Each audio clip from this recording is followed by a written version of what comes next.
Les dernières traces du jour s'estompaient dans le ciel, et Savage Ridge retenait son souffle.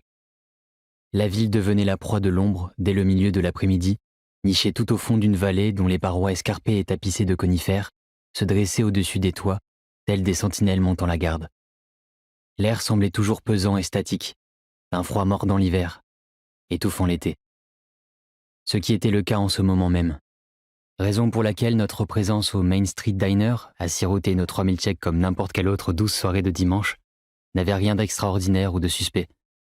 Sauf que ce n'était pas un dimanche soir comme les autres, pour la simple raison qu'on venait d'enterrer le corps de Sammy St. John, juste après l'avoir tué. Amy Naylor était assise face à moi, près de la vitre.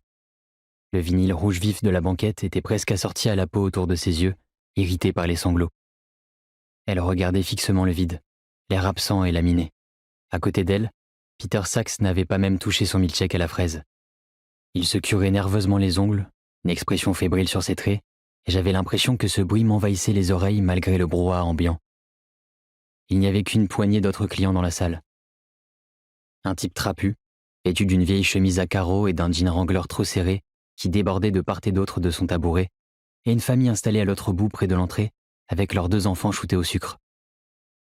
La clochette au-dessus de la porte a tinté. J'ai regardé par-dessus mon épaule et aperçu la dernière personne que j'aurais voulu voir au monde. Le shérif Barry Poplar.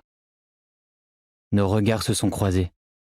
Il m'a salué d'un mouvement du menton et je lui ai rendu la politesse, le cœur battant.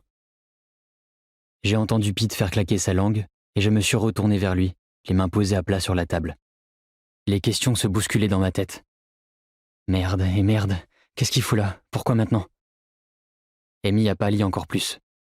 Pete a refermé ses lèvres autour de sa paille, mais il ne buvait toujours rien. Il se tenait parfaitement immobile, penché au-dessus de son verre, les yeux rivés sur le shérif, dont la voix a retenti derrière moi. « Salut Darlene », a-t-il lancé à la serveuse. « On fait des heures sup, Pop ?»